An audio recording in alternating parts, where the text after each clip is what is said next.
Hello and welcome. I'm Greg Thompson, the school committee chairman here in East Long Meadow. Today again joined with Superintendent Gordon Smith.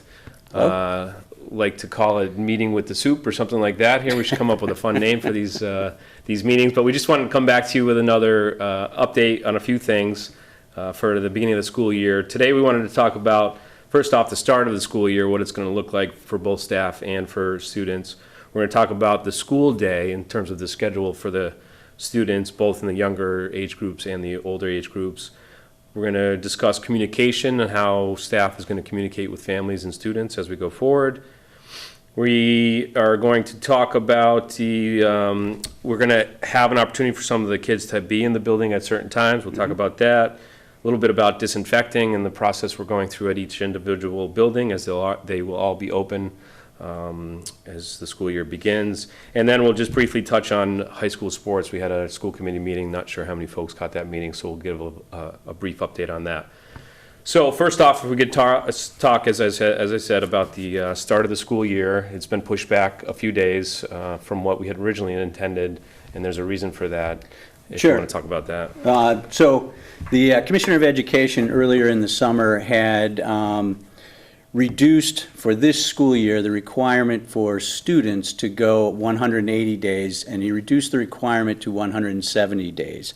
And what that does is it gives all districts, including East Long Meadow, the opportunity to plan, provide professional development, and start to work to make sure that whatever model, in our case as we begin the school year, it's going to be a remote instructional model, that we're providing the supports and really the building of skills to move from in-person instruction, which obviously is what we've done throughout all of our careers, to remote instruction, and make sure that that is robust, it's engaging, and it's coordinated. Because not only will our teachers be going through this training, we're going to be offering in those 10 days roughly 28 trainings, but our paraprofessionals will be going through the training, and administrators will be going through the training.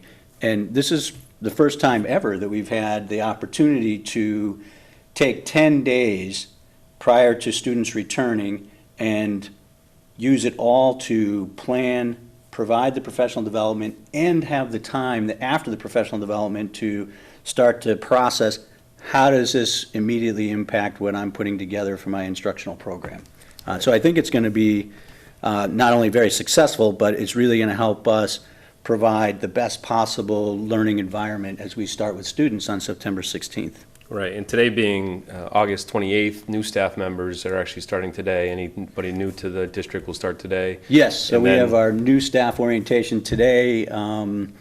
Actually, right now, new staff have reported to their specific buildings. So as you said earlier, our buildings are open. Our custodians have been working straight through, and what we're doing in terms of making sure that we're cleaning and disinfecting is they are looking at now how they're scheduled throughout the day so that we have enough people on to make sure that not only are we doing that comprehensive clean every night and disinfecting, but throughout the day we're going to be cleaning and disinfecting areas that are commonly used. Okay. So we do have new staff in the buildings. We'll be going through orientation today, and then on Monday we have all our staff return for our convocation assembly. Right, so Monday the 31st, we'll start to see more folks in the buildings. And as you mentioned, certainly 10 days will be helpful for the staff to prepare in this different model that we have. But it's a good opportunity now that we're focused on the complete remote model for our staff to focus on how they're going to make this transition to teach this year, right, fully remote. Wonder if we could talk a little bit about the school days. I've been receiving a lot of inquiries and questions, specifically about the younger students. We certainly are aware that there are challenges for kindergarten, first grade, second grade, third grade, younger students on this remote model. How might their days look, some of the supports they might need, some of the supports we'll be offering schedule-wise for them? Sure. So, and obviously this is a change for all of us. So different than last spring, where we were kind of thrust into it and we were working on a model of, roughly half the school day. As we've said in previous videos, we will be following the regular school timeframes for each of our schools. So if we think Meadowbrook, that's roughly 9 until 3:15.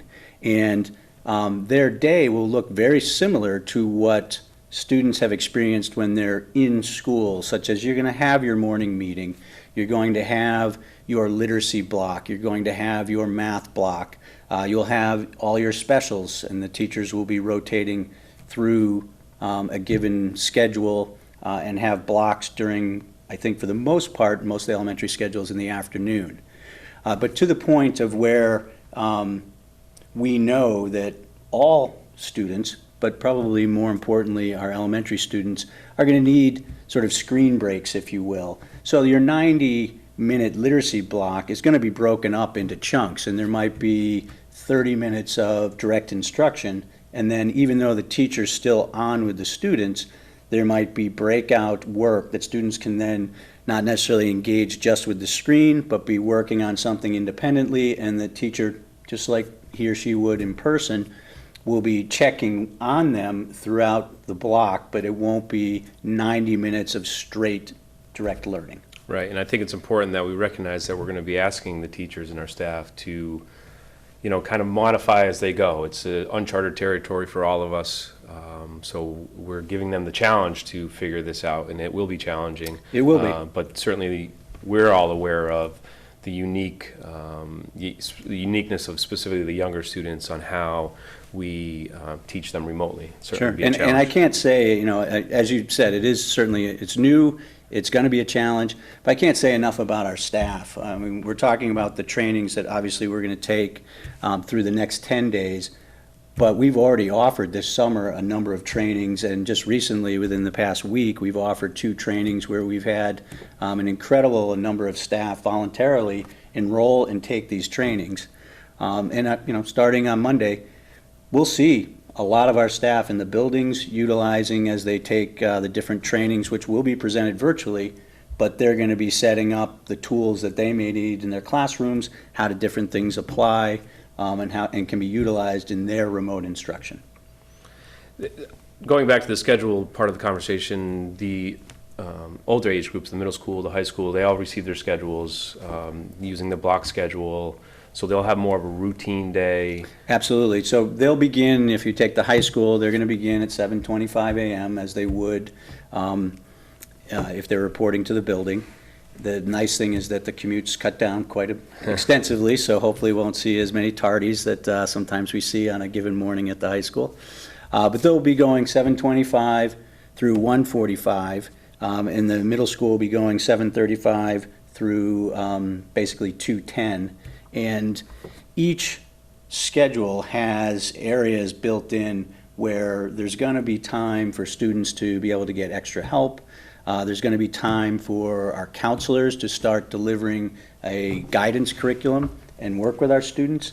There's also time in all of the schedules, elementary through secondary, where our teachers will be able to connect with parents. And that actually is one of the advantages of the remote schedules. It seems like we're going to be able to build in more times than in a regular school year to meet with parents and connect with parents. Because we certainly know that parents will have questions and Right. will need some assistance from our staff. So some of the ways we might communicate, certainly traditional ways, phone calls and So Zoom meetings. But certainly, we have phone programs. calls and emails still work. All of our elementary schools will be communicating regularly using Blooms, and families will, who have not signed up, will be able to sign up and have an account. And that allows not only the classroom teacher to communicate through Blooms to the family, but it allows the administration to do the same thing. And at the secondary level, students and families who are already either in the middle school or high school should have an account, a Plus Portals account, where our teachers can communicate with them and communicate with parents, and it gives parents the opportunity to look at progress and see how their students are doing in various classes. Yep.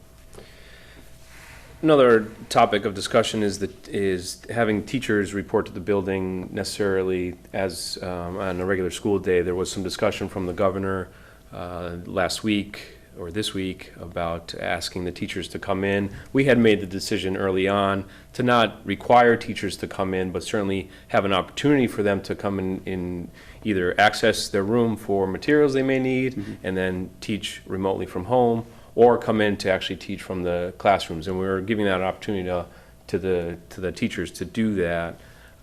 So you mentioned also the governor's kind of backed off of that It was request. actually the commissioner. Oh, the commissioner, I mean, Yeah. yes, thank you, yeah. The commissioner this week talked a little bit about the fact that that would be the ideal, but he also recognized that every district and every municipality may be in a little bit of a different situation. And we are open. Our buildings will be resources, and our classrooms will be resources for our staff. I would imagine we were going to see a good number of our staff just on Monday, the 31st. And then, to the point you were making, depending on what challenges they may have or what situation is going on in their family life, they may utilize the classroom to do their teaching each day, or they may utilize a space at home. But what we know is that it will be a professional, dedicated space where all of our staff members can ensure that they're engaging with our students throughout the school day. Right, if they're teaching remotely from home or Correct. something, yes, Yeah. yeah, very important. The other thing I wanted to talk about is that we may see some students in the building on a regular basis, because we have a Right. program for that. So as any district has put together their 3 plans, one of the elements that the commissioner and the department has asked districts to look at is, how are you supporting students who may have significant and complex needs? And so all districts are planning on, to the extent possible, bringing in smaller groups of students, in our case, smaller groups of students and staff in each of our buildings, where we can have that in-person instruction and work with some of our students who have significant and complex needs, and make sure that we're supporting them. And so we have scheduled that, and so starting on the 16th, you will see some students in each of our buildings on a daily basis, as well as staff. Right, and these will be small numbers of students Yep, very in each small building, numbers, but right. specific to each building and specific to the rooms that they require. So that's why we're using all the buildings. Right. Because the buildings have rooms that are designated for students in this population, so we'll be using those. Correct. As we go forward. Right. And with that, with having students and staff in the buildings, in all the buildings, we touched on it briefly, but we have a program for disinfecting, how we're going to clean the buildings on a regular basis. We do, and actually, we just had professional development with all our custodians this week, and we've worked out what we're looking to do on a daily basis. And so as we increase staff, we will have more of our custodians on during the day, so that not only do we know that the building's prepared for staff to arrive in the morning, has been cleaned, has been disinfected, and there's a difference between the two. Cleaning moves away dirt and grime and so forth. Disinfecting actually kills germs. And what we've put together is basically a program where we'll have the staff needed, depending on how many additional staff and students are coming into a building, so that when the day begins, the building will have already been cleaned and disinfected, but after people are in, we'll start disinfecting again some of the common spaces, and be prepared to transition to, if some of our students are using our cafeteria, to make sure that that's set for them and that we have the proper distance required and that everything has been disinfected. And then after they finish, go back through that. In regular school operation, we generally have had fewer custodians on during the day and more of our custodians on at night. So that look is going to change a little bit, and we're going to stagger throughout so that we have enough people in place to make sure that we are cleaning and disinfecting at regular intervals. Right, that's good. And we did, the next topic, just high school sports, we did discuss it at our prior meeting, school committee meeting this week. Just wanted to acknowledge that there were issues with the Zoom platform on Facebook, so if folks weren't able to reach us on Facebook live stream, Zoom was having an issue on the East Coast specifically. So that's why we could not connect live to Facebook on our last meeting. It is now posted, though the meeting is on the LCAT website, and you can access it there. But in our discussion for sports, we did postpone any decision on whether or not we'll do fall sports. We had a lengthy discussion at our prior meeting, but we're set to meet on the 3rd of September to hopefully make a final decision on that. We're waiting for guidelines from the state in terms of what each individual sport will look like before we were to make that decision. So stay tuned for that decision. We will have an opportunity at our September 3rd for public comment if folks want to come on through the Zoom link. So in order to do that, you have to come through the East Long Meadow agenda through the website on East Long Meadow, go to agendas, go to school committee, and then there's a link right on the agenda itself. Click on September 3rd. Right, to go into the Zoom meeting if you'd like to speak publicly at that. So basically, we're moving forward. We're moving forward. We're looking actually forward with excitement to put together a program that we feel is going to be robust and engaging and really support our students. Yeah. Good to see a lot of the kids out on the fields already getting some exercise, staying healthy, and hopefully we can do it cohesively as we move forward and come up with a plan for everything as we move forward. So we're on the right track. Staff is excited, ready to go. Students are anxious and excited to some extent, as much as they can be at the end of the summer. But I think at this time, everyone has a certain feeling like, okay, school's starting, and there's excitement. Obviously, everyone laments losing summer, but there's a certain amount of excitement, and we're feeling it. On to the next chapter.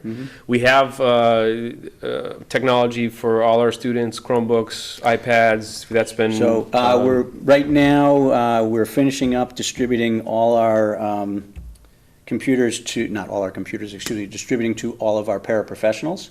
That will finish today. And then we will be messaging out to, by grade level, I think is how we're going to do it, so that we can hit each grade level and make sure that students who may not have received a device has a chance to receive a device, and we'll be doing that next week. Perfect. Okay. We're off and running, so begins the school year. Good luck to the whole staff and all our students. We have convocation we'll have on Monday morning. With all our staff, and look forward to a successful 2020, 2021, strange numbers, school year for all of us. So thank you for all the work you've done so far, Gordon. Sure, thank you. It's a team effort. Yeah, good team effort. And we'll keep coming forward as we have information to keep families as updated as possible. And just want to wish everybody a good day and a good rest of the summer. Thank you so much. Thank you.